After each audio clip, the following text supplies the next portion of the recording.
got this AI 15 a couple years ago. We had a lot of problems on this site. You wouldn't expect it to be a really cold site, but it is. It's very unusual. We're on top of a hill with fairly decent elevation, and yet we're in just a fluke of a spot with the way the valleys come together here that we pick up. We really sink a lot of cold air in here. And after the 2019 January freeze on around the 31st, I think it was about 10 below here one morning, 11 below, and we took a lot of damage throughout all of Renifera, and even in our hybrids took a lot of damage as well. So we've replanted since then, but also in that process of replanting, kind of said to myself, if the guys in Canada can grow this stuff, why can't we? We're not any colder. So when we started taking a look at what practices they're doing up there, one of the ones that they pretty much do all the time is hill up in the fall.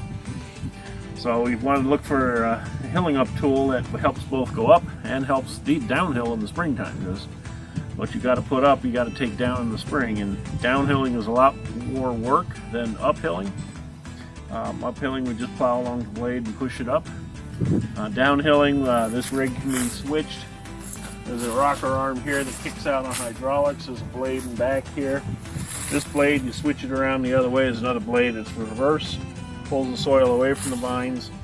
And then there's a blade out back here that swings in between the vines and pulls the dirt back. This little rocker arm, when it bounces into a vine, the whisker arm basically causes the hydraulics here to pull that arm out of the way. And as you pass the vine, the arm will swing back and keep pulling the dirt out from between the vines. Works pretty well. Probably about 80 to 90% of the manual labor gets taken care of by the machine. You do have to come back and dress up right next to the vines with a rake or something like that real quick, but that's a lot easier than digging up a vine and replanting it every couple of years. So for us, that worked out well. Last couple of years that we've had this and been hilling up, we've had 100% survival rate in our baby vines. So that hasn't been as cold either, but I do think that definitely has something to do with it, though, hilling up. And it's definitely been beneficial for us.